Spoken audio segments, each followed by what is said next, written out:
Hi, I'm Shannon Rollings with Shannon Rollings Real Estate. Have you or someone you know recently missed out on the perfect house because there were multiple offers?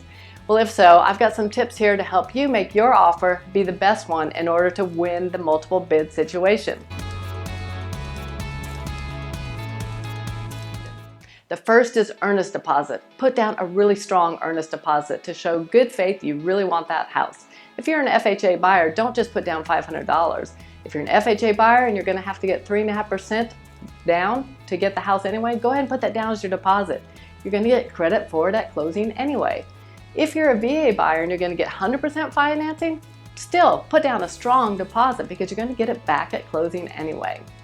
Closing date. Consider what closing date is best for the seller. Have your agent ask the listing agent to find out what date is best for that seller so you can accommodate what would best suit them.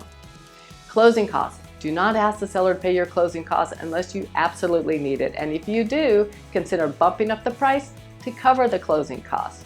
Home warranty. Don't ask for a home warranty. Make it a clean offer. If you want a home warranty, you can buy it yourself at closing. It's $500 or $600 and it covers you for the first year. Personal property. Don't ask the seller for personal property they're not offering. You're in the house, you see that really nice riding lawnmower in the garage. Don't ask for that in your offer. Make your offer a clean offer. Price. Obviously, price is an issue. Prices, you can't really look back now, the last 6 months or 12 months, to see what's a reasonable price for a neighborhood because there's so much activity going on that buyers are bumping up prices. Interest rates are super low. There's a lot of buyer activity from people relocating to the area. Plus, we have all the summer movement going on. So, really think about what price you feel good about offering for that house. It is not uncommon now for the prices to get bumped above the listing price. Due diligence. Home inspection time. Do as short a due diligence as you can. Used to be we would see 2 weeks for due diligence, but now with there's so much activity going on, sellers don't want to take their house off the market for 2 weeks. So make your due diligence time very short. Maybe make it 5 business days from acceptance so you have time to get the home inspector lined up. And if you're a very experienced buyer, you may even consider making your offer sold as is, contingent upon satisfactory home inspection. So you're telling the seller you're not going to ask for repairs, you just want to get an inspection and make sure there's no major surprises.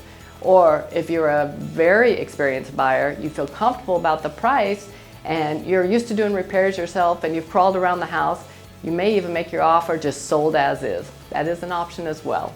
I hope all these things are helpful. Consider your price and all these other factors when you're making your offer. You want to make as clean of an offer as possible to make yours stand out above all the rest. If we can help you in any way, give us a call. My staff and I are on standby 7 days a week, 9 a.m. to 8 p.m. ready to assist you. See you next time.